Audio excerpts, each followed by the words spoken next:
মুখ্যমন্ত্রী সব কথা রেখেছেন, কিন্তু মুখ্যমন্ত্রী বলেছিলেন আমরা সরকারে এলে 7 দিনের মধ্যে অবৈধ বিচার দেব, সেটা কিন্তু 2 মাস প্রায় অতিক্রান্ত। নতুন সরকার আজ এসছে, তার উপর আস্থা রেখে আজকে ডক্টরস ডে, সমস্ত ডাক্তারদের আমি প্রণাম জানাই, শ্রদ্ধা জানাই।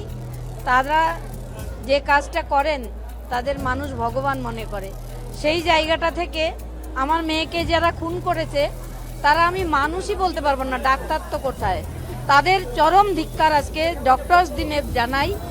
আমি জানি সেই নামগুলো, যারা অপরাধ করেছে আর অপরাধ দেখে যারা তথ্য প্রমাণ লোপাট করার চেষ্টা করেছে সবাই অপরাধী, তাই সমস্ত অপরাধীদের ধরা হবে। अभी आप जिस महिला को अपनी बेटी के लिए न्याय मांगते हुए इस वीडियो में देख रहे थे, वो पश्चिम बंगाल के एक भाजपा विधायक है। परिचय की मोहताज ये इसलिए भी नहीं है क्योंकि ये उस पीड़ित बच्ची की मां है जिसका रेप तृणमूल कांग्रेस की सरकार में उसके ही मेडिकल कॉलेज आरजी कर के परिसर में मार दिया गया था, रेप करके। आखिर ये नौबत क्यों आई? देश के हर राज्य जहां उसकी सरकार नहीं भी है, वहां भी सुशासन का दावा करने वाली भाजपा अब तक अपने ही विधायक की बेटी को न्याय क्यों नहीं दिला पाई? या ये कहा जाए कि आरजी कर में हुआ ये जघन्य अपराध भाजपा के लिए एक चुनावी मुद्दे से बढ़कर कुछ भी नहीं था। आज इस वीडियो में हम ऐसे ही और कुछ सवाल उठाने वाले हैं। नमस्कार, मेरा नाम प्रियंका मिश्रा है और आप देख रहे हैं एयर नाउ। 9 अगस्त 2024 की सुबह आरजी कर मेडिकल कॉलेज और अस्पताल के सेमिनार हॉल से एक ट्रेनी महिला डॉक्टर का शव बरामद हुआ।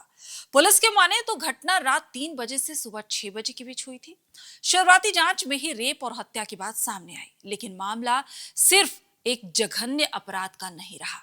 बहुत जल्द सवाल उठने लगे कि क्या सबूतों के साथ छेड़छाड़ हुई थी? क्या अस्पताल प्रशासन ने घटना को दबाने की कोशिश की?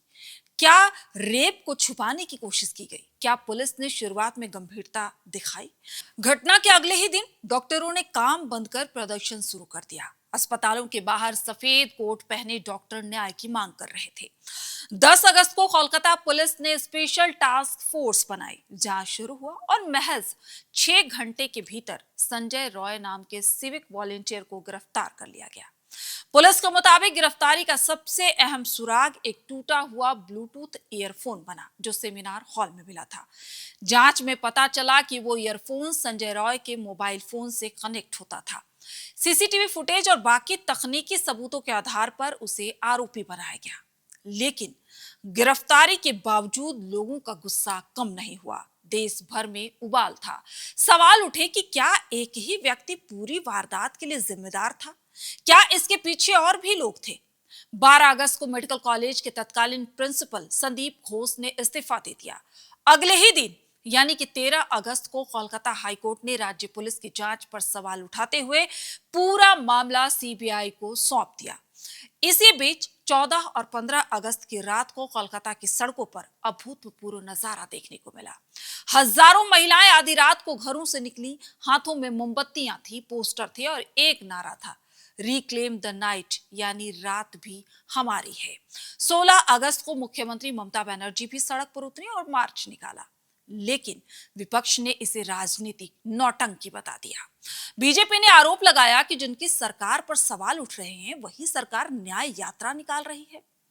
20 अगस्त को सुप्रीम कोर्ट ने इस मामले का स्वतः संज्ञान लिया। अदालत ने कहा कि यह सिर्फ एक राज्य का मामला नहीं बल्कि पूरे देश में डॉक्टरों और मेडिकल स्टाफ की सुरक्षा का सवाल है। कोर्ट ने एक राष्ट्रीय टास्क फोर्स बनाई ताकि अस्पतालों में सुरक्षा व्यवस्था को लेकर नई गाइडलाइन तैयार किया जा सके। 21 अगस्त से आरजी कर मेडिकल कॉलेज की सुरक्षा सीआईएसएफ को सौंप दी गई। 22 अगस्त को डॉक्टरों ने 11 दिन बाद अपनी हड़ताल खत्म की, लेकिन आंदोलन पूरी तरह खत्म नहीं हुआ। 27 अगस्त को छात्रों और पुलिस के बीच झड़प हुई। अगले दिन बीजेपी ने पुलिस कार्रवाई के विरोध में 12 घंटे के बंगाल बंद का आह्वान भी किया। उस समय बीजेपी इस मुद्दे को लगातार सड़क से सदन तक उठा रही थी। पार्टी का आरोप था कि ममता सरकार दोषियों को बचा रही है और पूरे मामले को दबाने की कोशिश कर रही है। सितंबर में जांच और तेज हुई। 2 सितंबर को सीबीआई ने मेडिकल कॉलेज के पूर्व प्रिंसिपल संदीप घोष समेत कई लोगों को गिरफ्तार किया। 3 सितंबर को पश्चिम बंगाल विधानसभा ने महिलाओं की सुरक्षा से जुड़ा नया कानून भी पारित किया। 7 अक्टूबर 2024 को सीबीआई ने मुख्य आरोपी संजय रॉय के खिलाफ चार्जशीट दाखिल कर दी। फिर 20 जनवरी 2025 को कोलकाता की सियालदह अदालत ने संजय रॉय को दोषी ठहराते हुए उम्र कैद की सजा सुनाई। अदालत ने कहा कि संजय रॉय अपनी प्राकृतिक मृत्यु तक जेल में रहेगा। उस पर 50,000 रुपए का जुर्माना भी लगाया गया।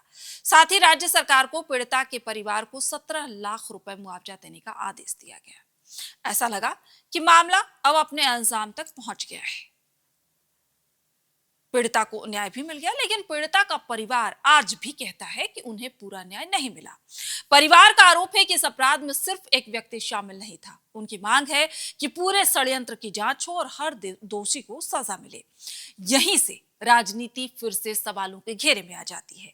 जिस बीजेपी ने इस मामले को ममता सरकार के खिलाफ सबसे बड़ा चुनावी मुद्दा बनाया था, जिसने सड़क पर प्रदर्शन किया, बंद बुलाया, न्याय की आवाज बनने का दावा किया, आज वही बीजेपी बंगाल की सत्ता में है। और सबसे बड़ी और अहम बात कि पीड़िता की मां रत्ना देवनाथ आज उसी बीजेपी की विधायक है। इसके बावजूद परिवार लगातार कह रहा है कि उन्हें अब भी न्याय की उम्मीद है, लेकिन न्याय मिला ही नहीं है।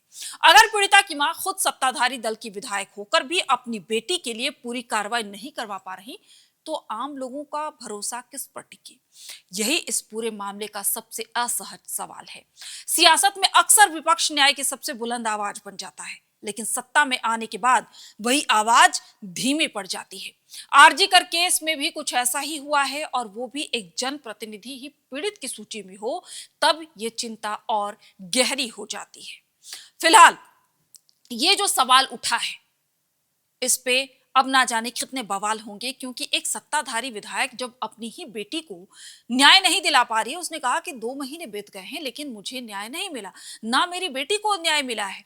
उन्हें टिकट इसीलिए दिया गया था कि ये विधायक बनेगी, वो जीत कराएंगी, और बीजेपी ने उन्हें अपना उम्मीदवार बनाया रत्ना देवनाथ को। रत्ना देवनाथ चुनाव जीत कर भी आई, लेकिन आज उन्होंने फिर से एक सवाल खड़ा कर दिया है कि उन्हें इस सरकार में भी अभी तक न्याय नहीं मिला। आने वाले वक्त में बंगाल की सियासत किस ओर करवट लेती है, ये भी हम आपको अपडेट जरूर देते रहेंगे। लेकिन आप इस पूरे मामले से क्या कुछ समझते हैं?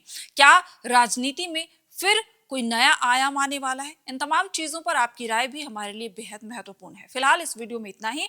देखते रहिए एयर नाउ, और हमारे चैनल को ज्यादा से ज्यादा सब्सक्राइब कीजिए, लोगों के साथ साझा कीजिए, क्योंकि एयर नाउ जितने आपके साथ से मजबूत होगा, उतनी ही मजबूती से आपकी आवाज को हम बुलंद कर पाएंगे। आप सभी का बहुत बहुत शुक्रिया। देखते रहिए air now. FRP pressure vessels are made using fiber-reinforced plastic, a powerful combination of high-strength glass fibers and corrosion-resistant resin.